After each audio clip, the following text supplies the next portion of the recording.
As water flows downriver, sediment flows with it. Pollution from mine drainage and agricultural and urban runoff creates a nitrogen and phosphorus-filled mud. Dams here along the Susquehanna River are the last line of defense between the Pennsylvania watersheds and the Chesapeake Bay. We're here at Safe Harbor Dam. This is the first dam of the three major dams on the lower part of the Susquehanna. And this dam holds about 74 million tons of sediment that has other pollutants in it. This is just the depository for all of the things that are happening upstream the whole way up to New York. So all the erosion that's happening on the farm fields and construction sites, these dams catch some of that pollution, but this dam is filled up. The next dam down's filled up, and Conowingo, the biggest dam of all, is almost filled up. So we're going to see more and more pollution going down into the Chesapeake Bay from Pennsylvania and from New York. We're looking down on Lake Aldred here, the reservoir that's made by Holtwood Dam. We can't really see the problem we're talking about. There's 14 million tons of sediment down under that water, but who can see it? Nobody. The issue only came about in the end of the 1990s, but when looked at, I think people said, wait, this is so expensive to even deal with, to even think about dealing with it, that they put it off. 250 million tons of sediment, 2 million tons of sediment coming in every year, plus a bunch that's already behind the dams that we have to clean up.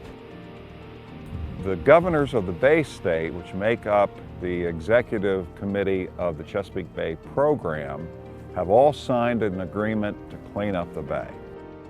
Pennsylvania has now completed its Phase 2 WIP agreement, Watershed Implementation Plan, and it has very specific outcomes and goals which must be met before the evaluation in 2017 and then completion in 2025. It's going to be a real pain for the people of Pennsylvania and New York when we have to really face the music on how much has been getting trapped by the dams. And then if it doesn't get trapped by the dams, we have to account for it. This is the Conowingo Dam. This is the last dam on the Susquehanna before it gets to the Chesapeake Bay. And this is also the largest dam. This is 105 feet high. Also holds back most of the sediment that we're concerned about. But what we've learned recently is that the dam has already started to lose its trapping capacity. That means more and more sediment and more phosphorus and nitrogen is getting into the Chesapeake Bay that used to be trapped behind this dam. There are two things going on at the same time. This dam is up for relicensing, so we're trying to get the Federal Energy Regulatory Commission and the state of Maryland to acknowledge that the sediment's a huge problem and the dam does play a role, and hopefully the owners, Exelon, will step up and help out with the cost of whatever we find is going to be the best way to deal with the sediment.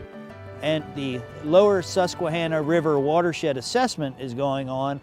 That's the Army Corps of Engineers, the USGS, Maryland agencies, Pennsylvania agencies, some universities, and also nonprofits like the Nature Conservancy and our group, Stewards of the Lower Susquehanna. We're working to evaluate the different types of solutions that are out there. 10 years ago, the ideas were relatively simplistic. Take the material, truck it up into help with the abandoned mine lands. Now that's a good idea. It's a great idea, but it's an expensive idea. We have one great idea of using it to make lightweight aggregate for lightweight concrete block. That's looking like a really positive one, but this is a time where necessity has to be the mother of invention. We need some inventors, we need some people with good ideas of what can you do with a couple million tons of mud.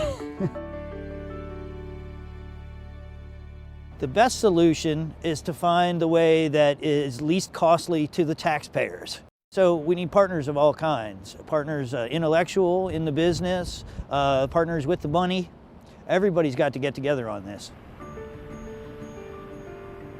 The buildup of sediment here at Conowingo is so significant an issue.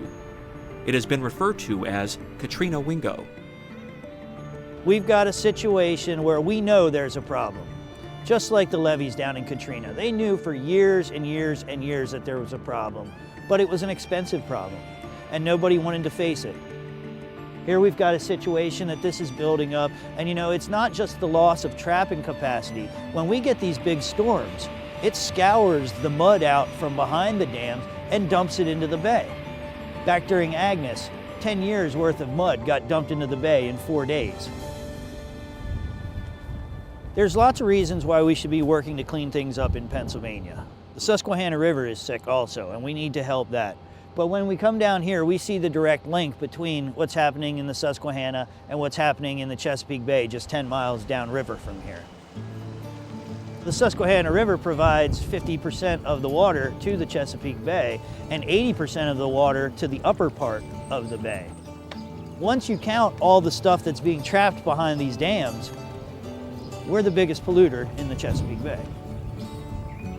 This water has to support us forever. If we don't keep taking care of it, if it gets off of our mind, we lose track of it, we're punishing our children and our grandchildren and our great-grandchildren.